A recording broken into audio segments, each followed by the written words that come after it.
नसीम भाई, दूसरी जीत कोयटा ग्लैडिएटर की, क्या कहेंगे आज के मैच के बारे में?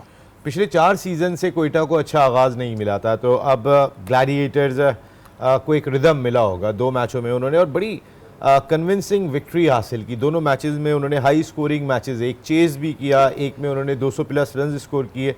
फिर उनके सारे ही ऑप्शन जो है वो अच्छा परफॉर्म करते हुए दिखाई दे रहे हैं। मैं सऊद शकील की स्पेशली बात करूंगा कि जिनके बारे में कहा जाता था, इवन कि हम भी बहुत सारे लोग ये कहते होंगे कि जो आपने एक पतली पतली कलाइयों की बात, छोटी छोटी कलाइयाँ, आकिब जावेद के दिल पे अब शायद छुरियां चल रही होंगी, यार क्यों कह दिया। वो हो सकता है कि उन्होंने ऑस्ट्रेलिया की कलाइयाँ देख के ये बात की हो, तो वो तो उनकी तो ऑलरेडी बिल्कुल जेनेटिक्स ही डिफरेंट होती है उन लोगों की। लेकिन मेन चीज़ है कि वो हिट क्या कर रहे हैं। सऊद शकील ने कल भी छक्के लगाए थे और सऊद शकील ने आज भी जो बैटिंग की, तो प्रॉपर शॉट्स खेल रहे थे, ये इधर उधर घुमा रहे हैं, प्रॉपर शॉट्स खेल रहे हैं। और प्रॉपर शॉट से वो 173.91 के स्ट्राइक रेट से खेल रहे हैं। आपके बाबर आजम का स्ट्राइक रेट जो है वो उन्होंने अब इम्प्रूव किया, लेकिन अब भी वो इम्प्रूव करने के बाद 140, 45, 50 इंटरनेशनल मैच की मैं बात कर रहा हूँ, इससे ऊपर नहीं जाता।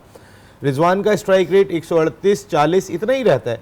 लेकिन अगर सऊद शकील, जिनको मौका ही नहीं मिला, वो 173 के स्ट्राइक रेट से बैटिंग कर रहे हैं, तो ये एक पाकिस्तान क्रिकेट बोर्ड के थिंक टैंक के लिए, सिलेक्शन कमेटी के लिए सोचने का साइन ज़रूर है। देन ख्वाजा नाफे, ख्वाजा नाफे का नाम पहले पाकिस्तान क्रिकेट क्लब, फिर उमर एसोसिएट्स, फिर कोयटा ग्लैडिएटर्स, इतना ज़्यादा ऑलरेडी मंजर आम पे आ चुका था कि बहुत ज़्यादा एक्सपेक्टेशन उनसे थी। और आज जो टारगेट चेज़ किया उसमें ख्वाजा नाफे की 193.54 के स्ट्राइक रेट से बैटिंग, जिसमें 60 on 31 balls with 4 4 and 3 sixes, वो फ़र्क डाल गई। ओवरऑल अगर मैं देख लेता हूँ तो कोयटा ग्लैडिएटर्स का रिदम अच्छा है, और इसमें बहुत इंपॉर्टेंट रोल आमिर का है। देखें, अकील हुसैन पिछले मैच में एक्सपेंसिव रहे थे स्टार्ट में, आज अकील हुसैन ने बहुत अच्छी बॉलिंग की, उन्होंने पहली गेंद पे फखर जमान को आउट कर दिया। लेकिन अगर हम आज देखते हैं तो आमिर तो एक्सपेंसिव रहे, 8.25 4 ओवर्स में 33, आमिर एक्सपेंसिव तो रहे हैं। ये एक्सपेंसिव, अगर जिसने उनकी बॉलिंग देखी है, कोई एज लग के चौका हो गया और कोई कैच उनका हाथ से गिर गया, आमिर ने बहुत ही अच्छी, और जिस लेंथ पे वो बॉलिंग कर रहे हैं बहुत ही मुश्किल उन्होंने अच्छा नसीम भाई, अगर हम लाहौर कलंदर को देखते हैं तो साहिबजादा फरहान ने बस एक इसमें स्कोर किया था, अदरवाइज अगर जहादाद आज नहीं चलते तो ये 133 और 134 के एवरेज पर ही इनका मैच खत्म हो जाना चाहिए था। एक अच्छा ऑप्शन जहादाद की सूरत में हमारे सामने आया है। बिल्कुल, और अच्छा डिसीजन था ये आकिब जावेद का, समीन राना का, कि उन्होंने पहले भेजा सिकंदर से भी, और सिकंदर भी बाद में आए, और कार्लोस ब्रैथवेट भी बाद में आए, उनसे पहले जहादाद खान को भेजा।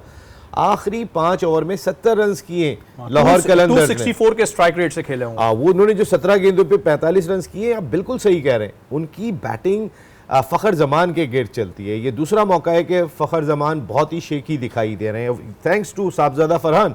साहबजादा फरहान पहली मरतबा कलंदर्स के लिए ओपन कर रहे हैं, और दोनों मैचों में अगर ये हम रेस्पेक्टेबल टोटल देखते हैं तो उसमें साहबजादा फरहान का रोल है। लेकिन लाहौर कलंदर्स की मैनेजमेंट बहुत संजीदगी के साथ देखती है, तो फ़खर जमान की जानिब देखती है कि फ़खर परफॉर्म करेंगे। प्लेयर ऑफ द टूर्नामेंट थे वो पिछले इवेंट के, जब लाहौर जीता था, हाईएस्ट रन स्कोरर थे। पहले 2 मैचों में उनसे उस तरीके से परफॉर्म नहीं हुआ। आज के मैच में अगर हम देखें तो लाहौर कलंदर की बहुत सारी मिस्टेक्स भी हमारे सामने आई, ईमन से भी हम वो भी बात करेंगे, लेकिन कुछ अच्छे ऑप्शंस पाकिस्तान टीम के लिए ज़रूर हमें नज़र आए हैं। ईमन, कहाँ देखती हैं आप मिस्टेक? अगर हम बात करते हैं लाहौर कलंदर की, मिस फील्ड भी इनकी बहुत थी, उसके अलावा बैटिंग अगर इस तरह नहीं खेलते जहादाद तो फिर स्कोर भी कम हो रहा था।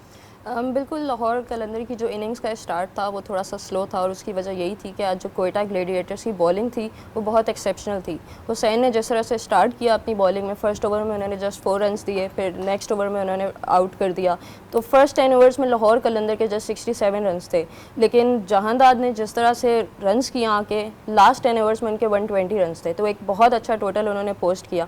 बट लाहौर कलंदर का लास्ट टाइम भी उनका जो मैच था उसमें उनकी फील्डिंग स्लॉपी थी, और आज भी हमें स्लॉपी नज़र आई है। तो उनको अपनी फील्डिंग को कंसीडर करना पड़ेगा स्टार्ट से ही, क्योंकि स्टार्ट में जब आपको मोमेंटम नहीं मिल रहा और आप विनिंग टीम है, डिफेंडिंग चैंपियंस हैं, लास्ट 2 टाइम्स आप फाइनल खेल रहे हैं, तो ये आपको सूट नहीं करता। आपके पास इतनी अच्छी बैटिंग है, इतनी अच्छी बॉलिंग है, you should have a winning start. अच्छा, अगर हम कोयटा ग्लैडिएटर का देखते हैं तो कोयटा ग्लैडिएटर को शाहीन शाह अफरीदी के पहले ओवर में ही झटका जेसन की सूरत में मिल गया था, फिर जेसन के 2 कैचेस छोड़े गए। अगर मैं कोयटा ग्लैडिएटर के मैच को देखता हूँ तो जो जेसन है उनकी इनिंग से मैं ज़्यादा इतना इंप्रेस नहीं हुआ, क्योंकि उनके शॉट्स ज़्यादातर तो उनके वो जा रहे थे जो एज लग के चौके हो रहे थे, और फिर जिस बॉल पे वो आउट हुए वो भी कोई इतनी आउटस्टैंडिंग बॉल नहीं थी। जी बिल्कुल, जेसन रॉय थोड़ा कैजुअल खेल गए उस बॉल पे, वो स्पीड से शायद डिसीव हुए हैं, वो बॉल थोड़ा तेज़ था, वो पीछे चले गए उस बॉल पे। बट ओवरऑल सऊद और जेसन रॉय एक दूसरे को बहुत अच्छा कॉम्प्लीमेंट कर रहे हैं। लास्ट टाइम इनकी 157 रन की पार्टनरशिप थी, आज भी इन्होंने बहुत अच्छा श्रेय दिया।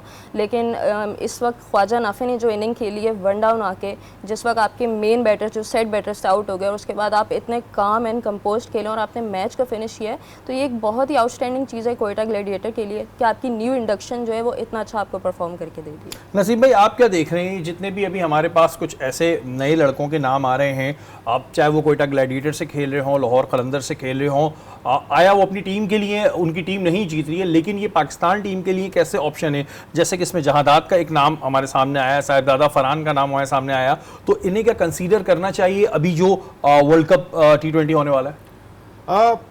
अभी इट्स टू अर्ली, अभी Okay. कई मैचेस बाकी हैं पाकिस्तान सुपर लीग के, उसके बाद पाकिस्तान ने 2 सीरीज़ भी खेलनी है बिफोर वर्ल्ड T20।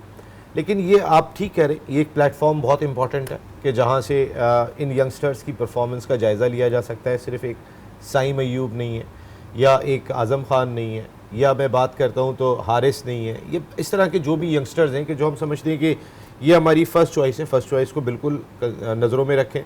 लेकिन बहुत सारे ऐसे नाम आ रहे हैं, जैसे जहादात खान की मैं बात कर लेता हूँ, वो लेफ्ट आर्म फास्ट बॉलर भी और बैट्समैन भी अच्छे हैं, तो वो कितने ग्रूम हो सकते हैं, वो कितना उनके ऊपर काम किया जा सकता है, इसको भी देखना होगा। ख्वाजा नाफे ने आज जो इनिंग खेली है, देखें आपने बड़ी इंपॉर्टेंट बात कही थी कैचेस ड्रॉप होने की। आज वसीम जूनियर से पहली गेंद पे फ़खर का कैच छूट गया था, और फ़खर को बहुत ज़्यादा चांस होता है कि ये बड़ी इनिंग खेलने में कामयाब हो जाएंगे, लेकिन वो अगले ओवर में ही आउट हो गए। फ़खर अकील हुसैन ने ही उनकी विकेट हासिल करके दी। जो इम्पोर्टेंट फैक्टर दिखाई दे रहा है इस वक्त, catches win matches. Lahore Qalandars ने अपने पिछले मैच में भी 2 आसान कैच शादाब के और सलमान अली आगा के ड्रॉप किए थे उस वक्त, और उनकी पार्टनरशिप वो मैच ख़त्म कर गई थी। लाहौर कलंदर्स को कैचेस ड्रॉप करने का खमियाजा वहाँ भी भुगतना पड़ा था। तकरीबन तमाम टीमें कैचेस ड्रॉप कर रही हैं, लेकिन मैंने देखा कि कोयटा ग्लैडिएटर्स की जानिब से ये चीज़ कम दिखाई दी। और देखिए, आपकी फील्डिंग आपकी टीम को लिफ्ट करती है। अच्छी एक फील्डिंग जो है पूरी टीम को तालियां बजाने में और तहरीक पैदा करने में बड़ी मददगार साबित होती है। तो और अच्छा कैच जो होता है वो कभी कभी टीम जो बहुत मुश्किल में होती है उसको लिफ्ट कर देता है। कोयटा ने कई अच्छे कैचेस लिए, बाउंड्री पे नाफे ने बड़ा अच्छा कैच लिया था, पिछले मैच में वसीम जूनियर ने 2 अच्छे कैच लिए थे, आज उनसे कैच ज़रूर ड्रॉप हुआ।